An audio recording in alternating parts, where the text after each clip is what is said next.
Welcome. I'm Sebastian Mahfood, and you're listening to WCAT Radio, the on-air wing of En Route Books and Media, bringing you the dulcet sounds of Catholic wisdom. Hello, and welcome to another edition of St. Paul's Letters to America. I'm your host, Ray Gerard, where each week we ask the question, well, what if St. Paul were alive today? What if he were here to write a letter to America? He wrote letters to the Corinthians, Galatians, Romans. What if he could write a letter to Americans? Well, what would he tell us? Well, on this program, we have the brashness to suggest that we can give you precisely such a letter. And why do we do this? Why do we think we can do this? Well, it's very simple. We know what St. Paul wrote, and we know that what he wrote is timeless. So that if he were here in America today to tell us something, he might tell us this. We speak a wisdom to those who are mature, not a wisdom of this age, nor of the rulers of this age who are passing away. Rather, we speak God's wisdom, mysterious, hidden, which God predetermined before the ages for our glory, and which none of the rulers of this age knew, for if they had known it, they would not have crucified the Lord of glory. But as it is written, what eye has not seen and ear has not heard, and what has not entered the human heart, what God has prepared for those who love him, this God has revealed to us through the Spirit. For the Spirit scrutinizes everything, even the depths of God. That is actually an excerpt from his first letter to the Corinthians. But why wouldn't he say exactly the same thing to us today? Now, he says some rather astounding things, and let's take a look at a few of them. He says he doesn't speak of wisdom of this age, nor of the people who of this age who are ruling society. And we can certainly find instances where we think that is true today. And we're going to be looking in particular at one of them. And what we're actually going to be talking about is something that came up in a book by a man named Christian Smith. It's almost 10 years old now. But it was titled Lost in Transition, The Dark Side of Emerging Adulthood. And what it has to do with is the moral foundation, or actually the lack thereof, of young people who are trying to understand this crazy world in which we all live. And so we're going to be looking and discussing and examining all of that today. But before we do that, let's go back to this letter from St. Paul and briefly take a look at what he has told us. So he speaks of wisdom, which is not of this age. So what is the wisdom that he's speaking of? Well, obviously it's the gospel. It is the word, the news, the inclination, the story of Christ, the indication, the story of Christ. It is about, in fact, not only that God is real, but that he loves us, that he came to be among us precisely because he loves us. That is the story that he is telling us. And many people in this world, to some degree or another, seem to be forgetting that. I've talked to a lot of people I was talking to a gentleman just the other day, who expresses this profound faith in science. But nevertheless, he doesn't currently have any kind of real belief that there is a God. He thinks perhaps there is, but doesn't believe that there is. A Muslim gentleman, grew up in Afghanistan, a fine person. He's a good friend, and this is what he thinks. And so many people, of course, he's lived in this country for about 30 years, and so many people, of course, in our society, exposed to what we have in our society, have similar notions that science is the one thing that we can rely on. And this business about God, well, that's just too ambiguous for us to actually kind of believe in. And in point of fact, some of the people who this Christian Smith interviewed express similar beliefs. So it is all throughout our society, whether it's with older people or younger people, but specifically with younger people, perhaps it makes a difference. So let's talk a little bit about this book that I mentioned, Lost in Transition, The Dark Side of Emerging Adulthood. What is that all about? Well, Christian Smith is a sociologist at the University of Notre Dame, and along with a few colleagues of his, he wrote this book in the year 2011. It was the result of 3 waves of a study. The first part of it was conducted in 2001, and they interviewed just under 3,300 people aged 13 to 17 years old. And then 4 years later, in 2005, they tried to reconnect with those people. They tried to stay in touch with those people, and they reconnected with some of them and did a second wave of interviews with some of them. And then in 2009, they went back and did a third wave of interviews with people who, at that time consented to participate, once more in this study. And so they compiled 230 in-depth interviews. And it involves basically, following a progression of their thoughts and their feelings on things. Like I said, over this, basically what amounted to an 8-year period, starting when they were 13 to 17, and so by the time they were, they were a little older in 2009. This age group fell between the ages of 18 to 23 years old, and a lot of what he found in his study was rather startling, rather dramatic. For example, perhaps a good starting off point is what he found that, in terms of morality, in terms of deciding how you live your life, whether or not you can choose to do this or choose to do that, whether or not something is right or something is wrong, what is it that you have that guides you from day to day, minute to minute, during your life? Is there anything that guides you? Now, what he found was that morality is essentially for these people in this study, morality was a personal choice. It was a matter of individual opinion. So much so that the people that he was studying felt it very important not to judge anyone else on moral matters. For example, there was a person who did not judge her peers, whom she says cheat. She said, quote, "I don't know. I guess that's a decision that everyone is entitled to make." She said that some of her friends do things that give them unfair advantages in studying, which she considers cheating, but that's their choice. And this is something that plays out over and over again in these interviews. What is right, what is wrong, is simply a personal choice. It is something that people decide on their own. And when he probed the depths even further and tried to find out, well, when you make these individual moral choices, what do you rely on? What do you use? And again, some of the answers that he got were kind of startling. It's basically a matter of whatever they feel is right or wrong. For example, one person said, "I have no idea where I ever came up with the idea of atheism, or where I came up with just a lot of my views of right and wrong. Because a lot of ideas that I have now about right and wrong switch views entirely."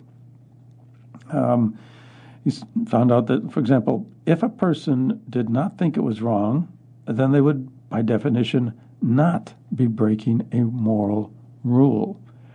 If somebody said, for example, if you're okay with it morally, as long as you're not getting caught, then it's not really against your morals, is it? So, people have no idea where they come up with their ideas, no idea where they come up with their ideas on right and wrong. What is it like, perhaps, to live that way, where you just have these ideas that occur to you, something is right, something is wrong, and as this one person we mentioned said, well, they change. Those types of things change often, and sometimes change entirely, so that now you are on the exact opposite end of, thinking something is either right or wrong. What would it be like to actually live your entire life that way? Would it not be very unsettling? There would be no, compass, no foundation. How do you live that way? And this is what a lot of younger people are experiencing. And so that leaves them in this position where, in fact, as we mentioned, if you don't think something is wrong, then by definition, you are not breaking a moral rule. If a person did not think it was wrong, by definition, you would not be breaking a moral rule. And, of course, that makes perfect sense. Because, in fact, there are no moral rules. The only moral rules that exist are the ones you think, what you feel from moment to moment. It's a personal choice. That's what determines those. That's what determines whether or not something is right or wrong. That in fact becomes the moral rule. But of course, it is no moral rule. But that is what you're left with. And so, if you're okay with something morally, then it's fine as long as you're okay with it. Does that kind of thinking have implications for us? Does it have wider implications? Is it, in fact, the better way to go? Well, they certainly think so. The people in this study certainly think so. I mean, there are problems that seem to present themselves from this kind of thinking, that everything is just a matter of how you feel about it. I met a girl who used to go to the University of Missouri, and she confirmed that not only was that the common sort of attitude of students at the university, but that, in fact, is what was taught to them. It was explained to them. They were coached in believing that if they felt it was right, then it was okay. So if that is, in fact, what people are being taught, does that not, in fact, have implications? It simply calls into question the whole notion of whether or not there is, in fact, anything at all that we can call right and wrong. And if, in fact, people who believe morality is simply a personal choice, if they're, in fact, correct about this, then we can't have anything that you can call, in all cases, in all places, morally right and morally wrong. And if that's the case, then are there implications for society? Well, they think there are implications for society if you don't do that. If you think that perhaps there are some things that are just by nature right or wrong, if there is in fact something that is true. Every program that we start off in this series of programs, we start off with the belief that we can use these writings from St. Paul, and even though they're 2,000 years old, we can still apply them to our situations today. And why? You have other areas of Scripture like the Gospel, where Jesus, is telling people, to turn the other cheek, no matter if somebody hates you. We have St. Paul saying, think of other people first and yourself last. Do those things actually make sense? Do those things stand the test of time? Are we better still believing those things? Or are they just, feelings of the moment that we can change and we can do without? Are they not really true at all? That's what we have with people today. And they think that's better. They think that's actually right, because what they actually think is that if you say otherwise, what you're actually, that then allows you to judge other people. And one young person said, for instance, that people imposing their moral beliefs on others were, quote, sick, close quote. They were sick. There's something wrong in the core of anybody who believes that there are things that are right and wrong and would dare to tell somebody else that something they are doing is in fact, wrong. Catholic teaching has always held that, hey, love everybody, but that if somebody is in fact doing wrong, if they are committing basically a sin, if they're doing something to offend God, then it is in fact a favor. It is in fact an act of love to tell them that. Now that can be done with with all compassion and with sincere concern for the person and how they feel, and sincere concern for how what may be said to them could, hurt their feelings. And so with with an immense amount of tact and concern, nevertheless, people, if you're going to love other people, would have the courage to tell them, hey, you're doing wrong. For example, if you're a parent, you have young children, they want to stick their finger in an electric socket. Do you tell them that's wrong? Okay, because you would, of course, because it'll cause physical damage to them. Well, it is very prevalent on college campuses nowadays to say that words can cause physical damage to people. That's a lot of the current thinking nowadays. So we have to be very careful of our words, and that, of course, gives other people the license. It's interesting. It's interesting about this because, that gives them the license to tell us we shouldn't say certain things. If words can hurt, if words can do things that amount to physical violence, then that justifies violence, physical violence in return. It's a strange kind of a logic that escalates in hostility. But nevertheless, that's what they will say. Well, doesn't that, don't they contradict themselves? Because, on the other hand, people who believe this type of thinking where morality is a personal choice, what they believe is that you can't judge other people and you can't even say to other people that what they're doing is wrong. So on the one hand, you have to keep quiet. On the other hand, they can tell you what you can and cannot say. You can't tell someone who has, religious beliefs, moral beliefs. They have any kind of a belief. It doesn't have to be religious. You have any kind of a belief in a moral system. You have to keep quiet. You can't tell other people whether or not something is right or wrong. And if you do, then you're, as this one gentleman who we quoted earlier believes, then you are sick.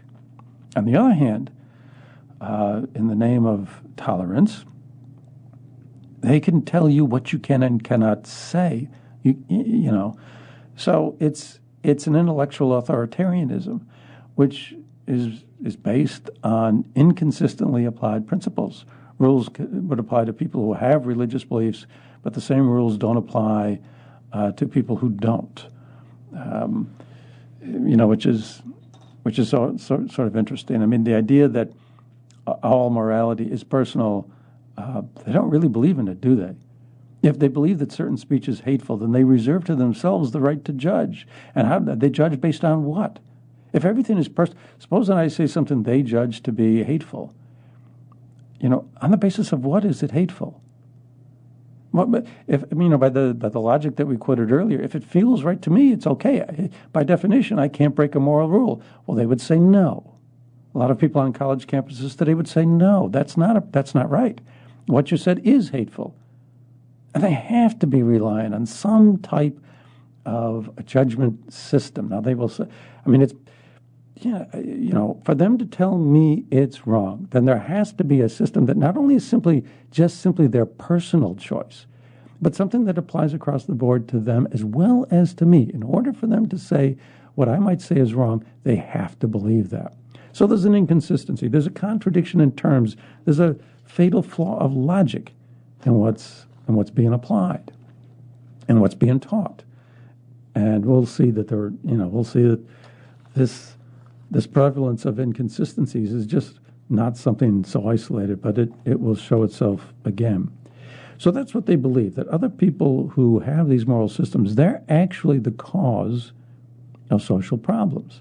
People who believe in moral systems are the cause of what's wrong in society, what's wrong in the world, because they judge others and then they tell other people that something is wrong, and that causes friction, that causes tension, that causes civil strife, that causes wars. That's the root of all of our problems in the world.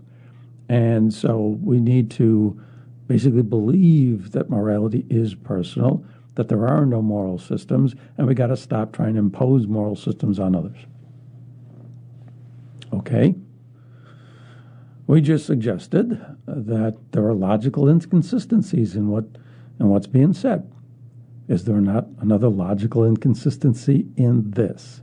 Because, for example, if you maintain that judging other people is the cause of social problems, that there are no moral systems that can be applied across the board, that society would be better off without that kind of thinking, then what you are left with is chaos. What you are left with is no civil society at all. How could you be? Anybody could do something wrong to somebody else if it felt okay to them.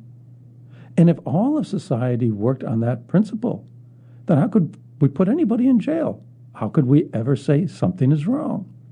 There's the logical inconsistency, because a lot of times there are a lot of people that believe that, well, if there's a law that says it's wrong, if there's a rule that says it's wrong, if your boss tells you something is wrong. I mean, this comes up over and over in these interviews. Let's see, I'm going to have to find an appropriate quote on this. I'm getting close. And, yep, here we go. For example, one person interviewed talked about people as individuals. And he said, I would never want to steal or hurt someone as an individual. Or as like a corporation, like a gas station or something, is not one person. I guess maybe the implication is that stealing from a gas station would be okay because it's not hurting an individual. I think of it in terms of, if it's hurting one individual, it's wrong. But if it's not hurting an individual, it's not really wrong. So if there's a law, if there's a rule, if there's a law that says you can't rob a gas station, well, okay.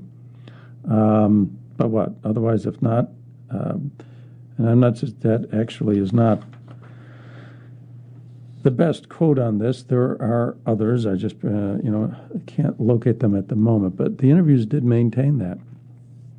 So we can have laws and rules and regulations that say that robbing a gas station is wrong. But, without those laws, but for those, this particular person, well, I don't really see anything wrong with it because it's not really hurting an individual.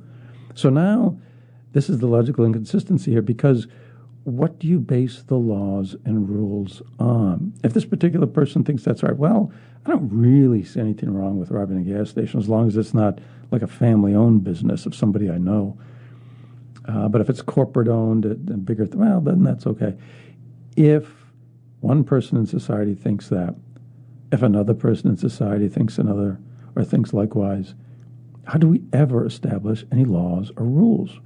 The logical inconsistency is you're putting the cart before the horse.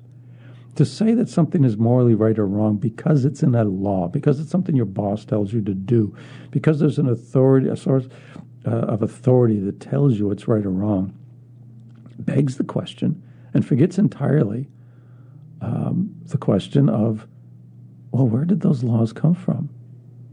Where did this directive from your boss come from? On what did he base it? If that's what we use to judge right or wrong, we can never judge right or wrong. Because, we're looking at the after effect. But something came before the laws and the rules. And that's got to be morality. So, in any event, that's, again, the thinking that is used, creates problems if it's followed even a little distance towards its logical conclusions. But this is what people are dealing with in a lot of different ways. And for example, also there's the idea that, well, if something affects me personally, then it's a problem. But if it doesn't affect me personally, then it's okay. If I in fact am harmed by somebody else that thinks that something is right or wrong, but that's fine because that's their personal choice. But if it harms me, well, then that's something different. One person said, I guess whatever works for an individual is fine with me as long as it's not affecting me in any way. Close quote. She continued, but if it's going to be something that affects me, then I guess it becomes a problem. Close quote. Well, okay, logically looking at that, is there a problem just in that alone? Just in that alone? And well, yeah, there is. Because everything we do in some way or another affects other people. How can it not affect other people? If we take an action towards another person, it's going to affect them. Now, if someone thinks that something is right or wrong, but it doesn't affect you, well, then it's okay. Supposing, let's say, they simply decide they're going to smoke some weed, and really all they're doing is something that affects them. I mean, you could think that. But they have to buy it from someplace. That means somebody is supported by the money they spend. Somebody then, has to grow it, package it, etc. And that person then would be supported in business such that they could, supply it to other people, and maybe other people would use it and, drive under the influence and get into an accident. I mean, there are ripple effects and consequences to things. And say, for example, someone says, well, if someone thinks, cheating on a test is okay, if someone thinks that lying is okay, but it doesn't affect me directly, well, then that's their business. It's not mine. It doesn't matter to me. And it's by definition okay because they thought it was right. But anytime, if that person lies to somebody else, let's say you've got a friend, and this friend, maybe there's a guy, and he's got two girlfriends, and he had a longer-term girlfriend and is cheating on her with another girlfriend. And so he lies to the first girlfriend about it. And, you're best friends with this guy. Well, he's not lying to you. He's not cheating on you. So it doesn't matter to you. And this guy, let's just say that this guy, as a matter of personal choice, thinks cheating on his girlfriend and lying about it is okay. So does that mean it's okay? Well, it obviously affects somebody else. It affects the girlfriend that he's cheating on and that he's lying to. And it affects the second girlfriend as well, because he's obviously not devoting, any kind of real connection to her. Is that just simply not wrong? Well, what does that mean? That means that we are now putting up walls and barriers between us and other people. I don't have to care about other people. I, as the friend of this guy, don't have to care about what he's doing to his first girlfriend. She's not important to me. She doesn't matter to me.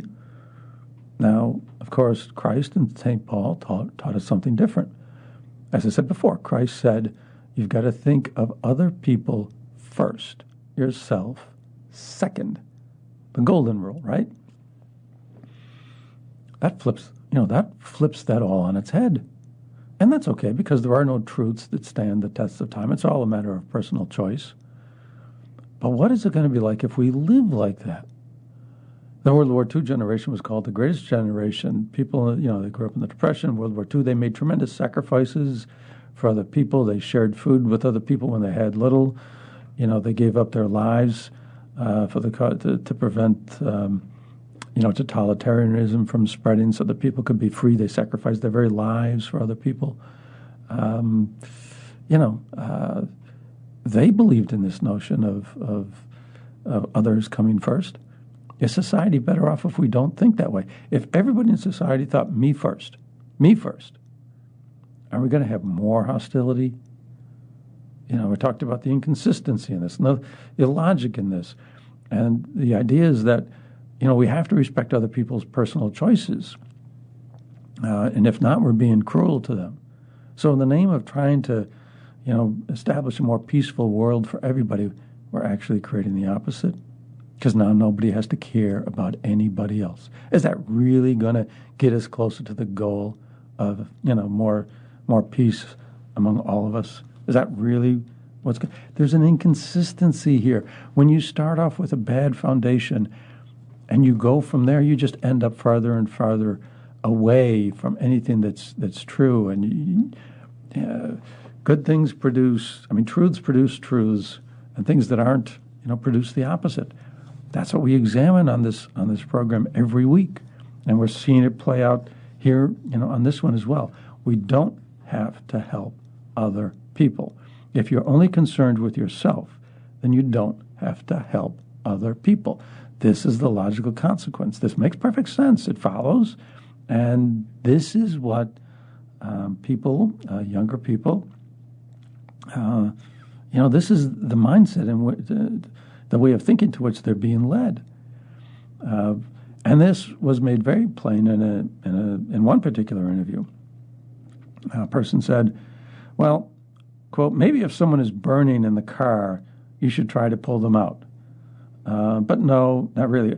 He said, this is talking about whether or not, if others if you see someone in danger, do you think people have any moral responsibility or duty to help others or not? That was the question.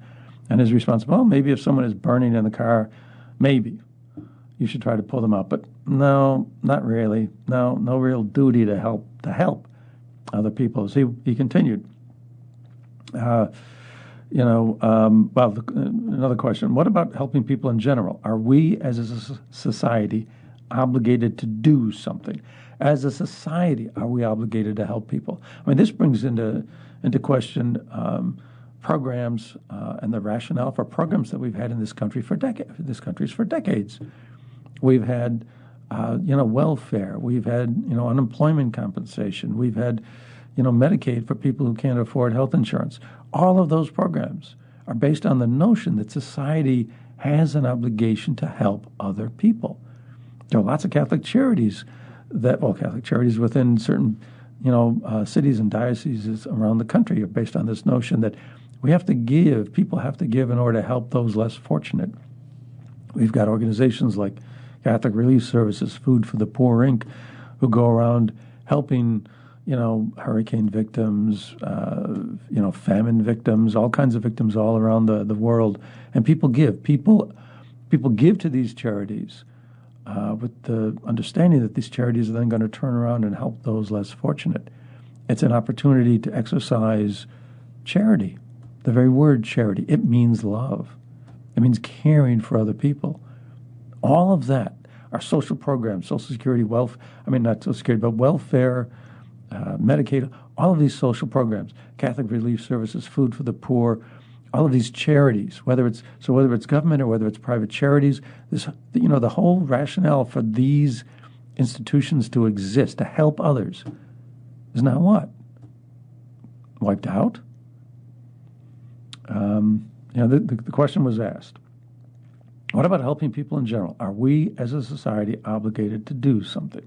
The response, I really don't think there are any good reasons. Nope, nothing. This person, continued, because, is that really our duty to help others? Is that what we're here for? They can help themselves. This is what comes. These are the actual words of somebody who consented to be interviewed in this study. This was, when the book came out, it shocked a lot of people because it contained, insights into what other people were thinking, and they're shocking insights. No, we don't have any reason, any need to help other people. Nope, nothing. And this book came out, it's almost been 10 years ago now. And it's easy to, just relegate this to the dustbin. Were there any alarm bells set off? Were there any dramatic news stories that came out? Hey, there's this, this guy from Notre Dame came up with this study, look what's in here. It upends, it contradicts what people are thinking now, younger people are thinking, upends a lot of the notions on which we've based our society, notions that we've built our society on. Gone, upended, contradicted completely, 180-degree turnaround. Nobody cares. It largely goes unnoticed, under the radar. Nobody cares. We should care. This is dramatic stuff. We don't have the need or the reason to help other people at all. Wow. Where in fact does that leave us? We mentioned before the idea that this whole notion of morality being a personal choice leaves us in a position where just about anything is okay, and we could end up with chaos in society. And this whole notion of personal morality is based on the idea that, well, we've each, got this inner voice that we can rely on, that's going to tell us what's right and wrong, and that's just fine, and we can rely on that totally. And the problem, of course, is that, well, perhaps that could lead us down the road to people thinking anything, to things that are inconsistent with, well, I guess what some of us would consider universal notions of something being right or wrong. I mean, most people will, despite everything else, still think that murder is wrong. Some of the subjects in this interview said, well, murder, rape, those things, yeah, those are wrong. We know those are wrong. But other than that, personal choice can cover things. But the question raised by this study is, if you take those, two egregious cases and say, okay, well, everybody agrees those are wrong, but everything else, it's just personal choice. The problem is the problem that, well, perhaps even those two things might be such that not everybody agrees with them. If you buy into this notion that morality is just personal, whatever you feel, well, then maybe, at some point you'll feel, well, maybe murder's wrong. No, that's too strong. Now we're being ridiculous. No one's really going to go that far. Well, take another interview. And there the young person said, in talking about terrorists, said, I don't know that people like terrorists, what they do, it's not wrong to them because they're doing the ultimate good. They're they're doing the thing that they think is the best thing. And actually said, do we have any idea if it is actually wrong to murder tons of people? She talked about, she was having this discussion with a friend of hers, and this friend was like, but terrorists, they're still murdering tons of people, and that just has to be wrong. And the person giving the interview said, and I was like, well, but do we have any idea if it is actually wrong to murder tons of people? She's actually having this discussion with her friend. She's saying to her, arguing with her, do we really have an idea if it's actually wrong to murder tons of people? When you have a moral foundation that's built on moral choice, there is no moral foundation. There is no moral foundation. And you can actually get yourself to the point where you're thinking, well, if a terrorist thinks it's right, who am I to judge? Who am I to tell him he's wrong? If a terrorist thinks it's right to murder tons of people, how do I really know that that's wrong? She continued. In the grand scheme of things, it's just like, X amount of people targeted, the terrorist is thinking, well, X amount of people targeted, they need to disappear. I don't believe that, but I can see that could be an argument. That's what this girl said. I can see that could be an argument. So, if in fact the problems in society are caused by judging others, by people with moral systems judging others, as imposing their judgment on others, and if in fact, we avoided that and our society would be better if we just simply didn't do that, what you're going to have is like what this person is saying, this girl is saying, that I don't know if somebody, as a personal choice, decides it's okay to murder, tens of thousands of people or tons of people. How do I know that that's not okay? So if it's okay for them, well, could be an argument. Could be an argument there that it's right. Really, what kind of a world are we going to be left with? And does it matter to us? Should we not pay attention to the fact that this stuff is being taught and expounded and disseminated all over? Do we not care? Are we not doing is it not true that we are not doing our job to try to educate people? When do we speak up to say that there is a truth out there and that the truth matters? I spend some of my personal time standing outside an abortion clinic, and it's very often the case that we see workers of the clinic come in and out. And a lot of times they'll pass in front of us. And when they do, they never engage eye contact with us. And, 99% of the time they have looks on their face that appear to me to be very hostile. And I think, now I understand the reason behind that. They think that it is better, perhaps this is what they think, that it is better to regard morality as personal choice, and that anybody who doesn't believe that is trying to impose their will on other people. They're trying to be totalitarian. They're doing the types of things that is the cause for all the problems in our society, and that we would simply be better off if people like me didn't do this. People like me and the people that stand out there with me, that if we didn't do this, we are the tyrants. We're trying to tell them what's right and wrong. That's, and they're left to think, well, okay, it is okay to commit abortions. It is okay to take human life. And, we've got people now saying it is okay to pass laws. We have had not just young people, but mature adults sitting in legislatures across this country pass laws that say it is in fact okay not to have to provide any medical assistance, a care for a baby that survives an attempted abortion. If it is no longer, subject to a right to choose, it's no longer, woman's body, my right to choose, my body, my right. If it's outside the woman, now it is a separate body, all its own.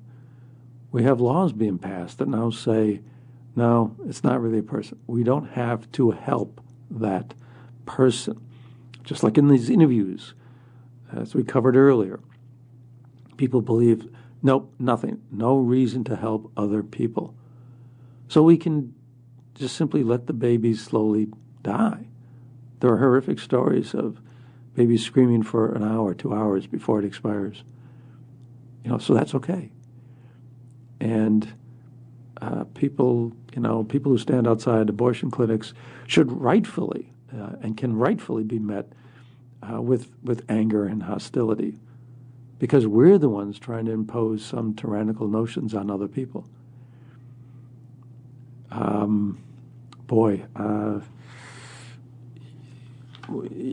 If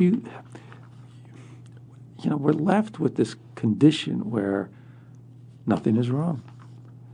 And so whether it's, what goes on inside abortion clinics, or whether it's terrorists murdering thousands of people. I mean, just think of this. Some 23, 22-year-old girl is actually arguing, well, how do I know that it's not wrong? How do I know that it's wrong to kill tens of thousands of people? Maybe it's okay. Actually saying that. I mean, it's one thing to think that and maybe keep it to yourself, but actually says that.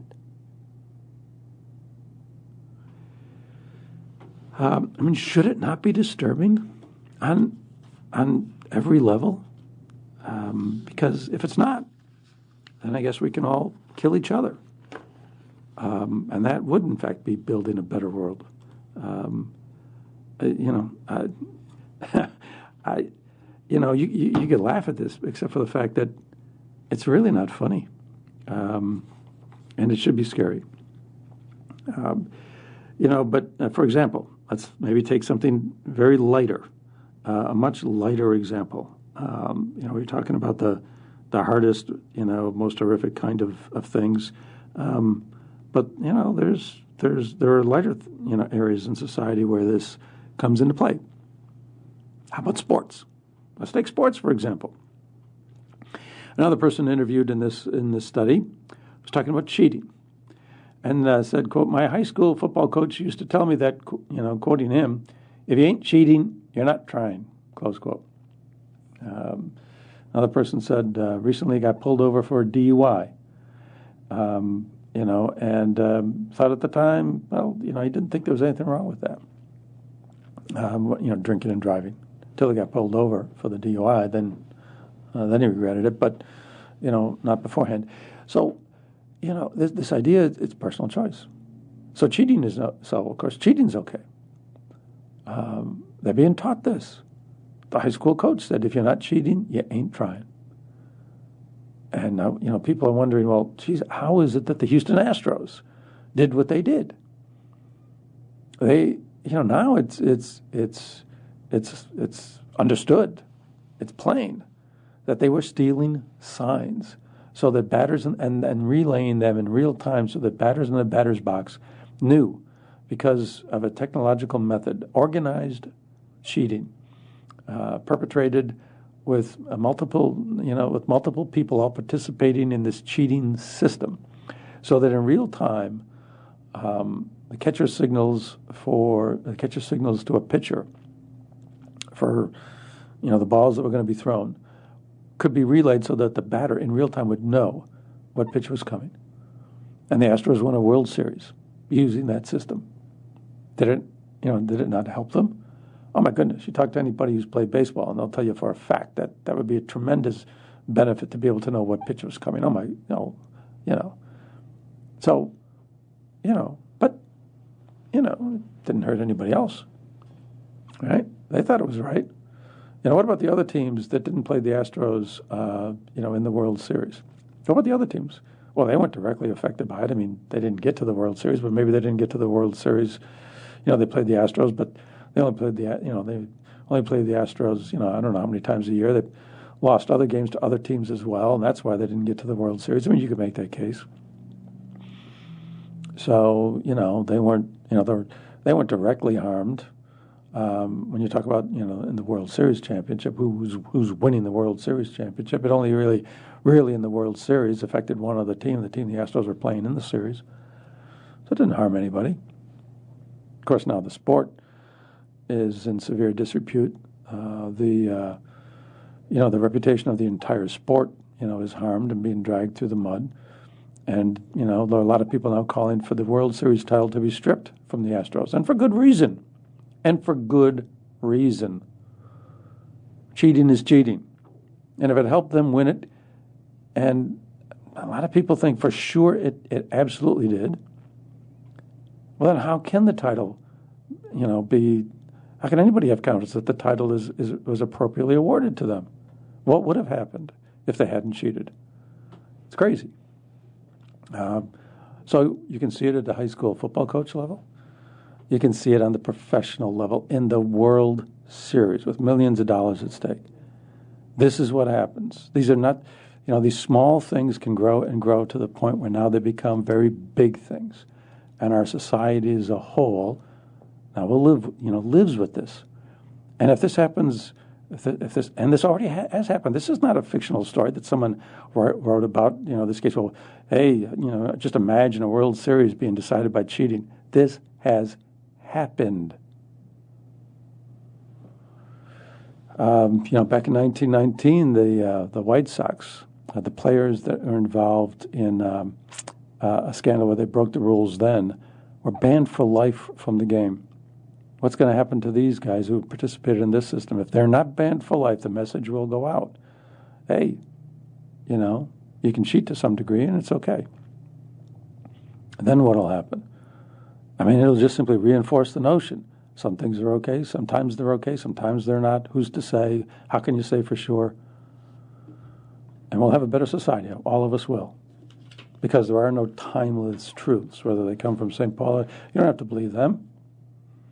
And it all depends on what you feel. This guy who we mentioned earlier, who got pulled over for a DUI, he was asked, well, why did you decide to do that, drive, under the influence? And he said, quote, I didn't decide.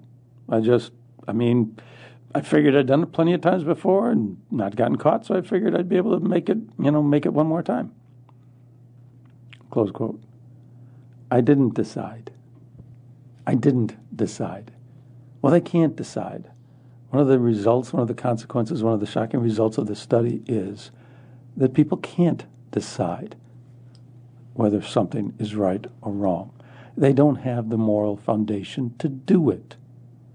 They haven't been taught. They don't believe that there's any, right or wrong that applies from person to person. It's all a matter of how you feel. So they don't have the tools. They can't decide. They don't think. You have to, if it's all based on how you feel, there's people that, and they say, hey, I don't even know where these ideas, I have ideas of right and wrong, and I don't even know where they come from. They come out of thin air. I have no idea. I don't even know where they come from. They don't think about it. They don't think. It's just, whatever at the moment happens, whatever occurs to them at the moment, however they feel. Well, if we get to the point where thinking does not matter, then anything I tell you from, something that St. Paul said won't matter. If you make an argument that, society is worse off because, we're going to have more and more problems, that actually, what we're going to produce is the reverse of what we're trying to produce with this new way of thinking. It won't matter. I mean, I'm going to be, basing arguments on logic. Well, logic has no play here. It doesn't matter. How can any of this, be a situation where we're better off? This book was called Lost in Transition. It could have easily been called The Lost Generation. The Lost Generation was actually a term coined by Gertrude Stein. She apparently heard a garage owner in France referring to the younger generation after World War I in the 1920s as a generation perdue, a lost generation. She heard this garage owner apply it to the younger generation. So she turned around and applied it against Hemingway and declared to him, "You are all a lost generation." And the name stuck, and it began to be applied to Hemingway, F. Scott Fitzgerald, John Dos Passos, E. Cummings, and others, American writers and other writers in the 1920s in Paris.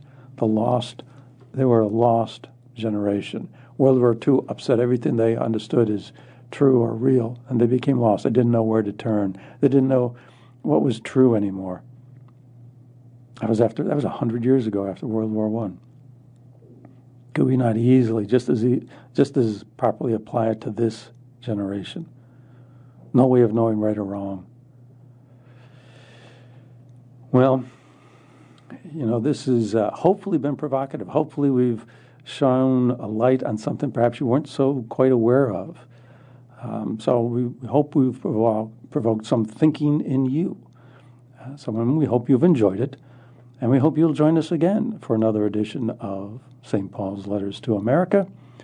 Until that time, we wish God's choicest blessings on each and every one of you. Thank you. Hello, God's beloved.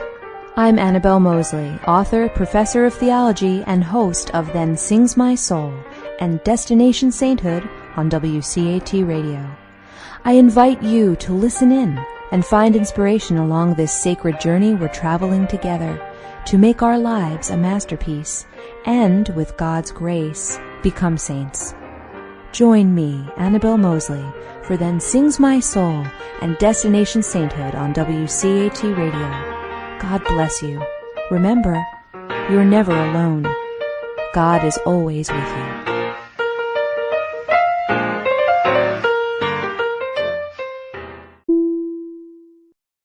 We hope you enjoyed the program and will join us back for another show on WCAT Radio. This is Sebastian Mahfood. Good day.